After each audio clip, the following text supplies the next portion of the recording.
Now, it was first versus second in Germany, Jules. Bayer Leverkusen versus Bayern Munich. What happened?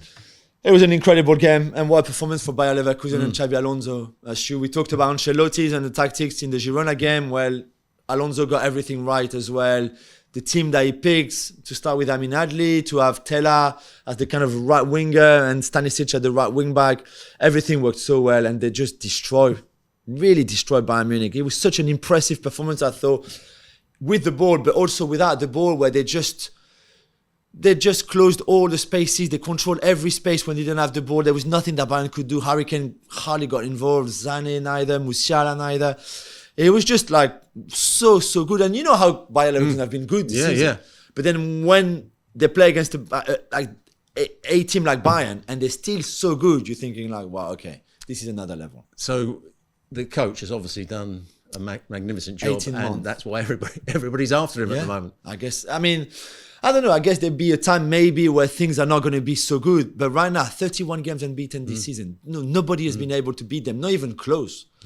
And they've got a 5 points gap, a bit like Real Madrid. And I just can't see them.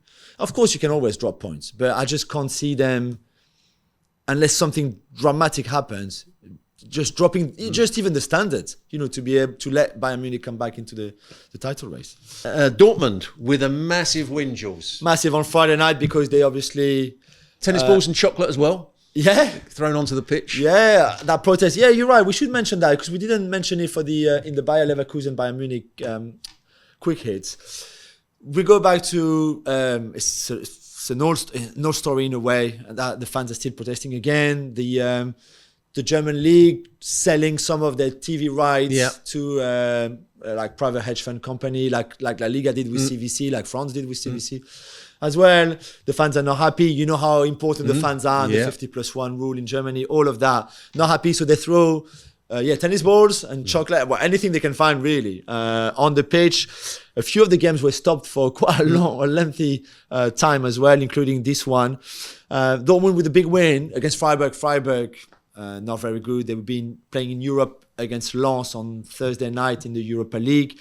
Not good. But for Dortmund, a really good win. And now that opened a gap for them in 4th place with Leipzig in 5th of 3 points. Daniel Malen with 2 goals. Really good from Ian Madsen. We talked about Chelsea earlier. Really, really good from him too, with a great assist on the 3rd goal by Füllkrug. For all the time, Dortmund have been really up and down in the same game. Not just over the season, in the same game where you really don't know how unpredictable they are. For this game, I thought they were quite controlled. So I think Terzic was happy. It was a good way of starting the weekend for them. So well done. RB Leipzig draw at the weekend, which is never a good look before facing Real Madrid, is it? No, and we mentioned how good Real Madrid were, obviously against Girona. For Leipzig, not so good. 2-2 away at Augsburg.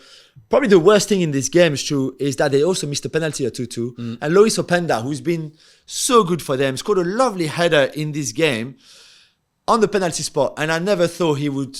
Okay, you can miss a pen.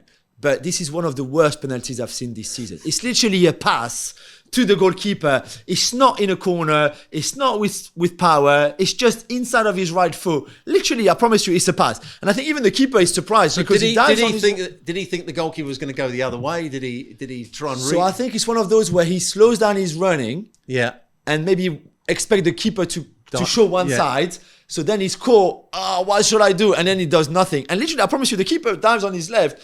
And the ball is so soft. Even the keeper is a bit surprised. Said, "Really? Is that it you have?" And then saves it. Openda will score many more goals, many more penalties. It's not a problem. But this cost them the win, which we said Dortmund are now 3 points clear, and Leipzig are 5th. 4 days or 3 days before this big Real Madrid clash on Wednesday night, it's not ideal. I think Leipzig still have enough on the counter to cause Carvajal and Tchouaméni a few issues there and there, and I think this would be a very nice open game to watch, but that was not the best rehearsal, let's put it that way, before the Real Madrid game.